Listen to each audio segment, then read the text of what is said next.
C'est un bracelet qui va peut-être faire du bruit. Son fonctionnement est simple. Une fois sorti de sa veille en le secouant fort, il suffit de prononcer un mot-clé pour déclencher une alarme de 110 décibels et un appel au secours.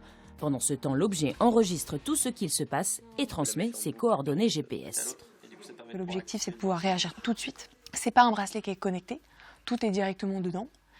Et donc, l'objectif, c'est vraiment de pouvoir l'utiliser dans différentes typologies d'agression et que ce soit accessible. Vous partez le matin, par exemple, vous savez que vous avez une soirée le soir, vous dites, bon, je vais peut-être rentrer en métro, il va faire nuit, il va faire tard, je mets mon bracelet.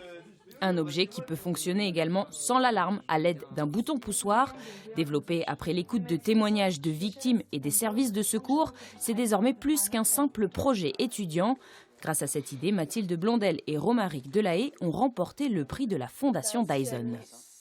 Ce prix nous a permis déjà de gagner 2 200 €, d'avoir une reconnaissance nationale et même internationale à l'égard de notre produit.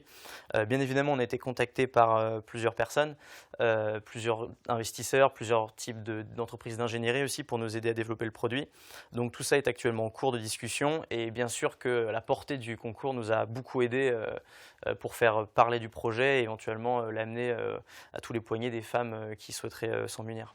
En France, plus d'1 million de personnes sont victimes d'agressions chaque année. C'est justement suite à une expérience personnelle que Mathilde a eu l'idée de ce bracelet. Nous, on marchait dans la rue tranquillement pour rentrer chez nous. Et ils nous ont agressés, ils avaient des couteaux et ils nous ont demandé nos sacs, nos téléphones. Moi, j'ai hurlé très fort. Et on avait un autre copain qui avait réussi à s'enfuir, qui allait chercher de l'aide dans un bar. Et donc, en fait, la police elle a été appelée par les gens qui étaient dans les immeubles aux alentours et par certaines personnes dans le bar.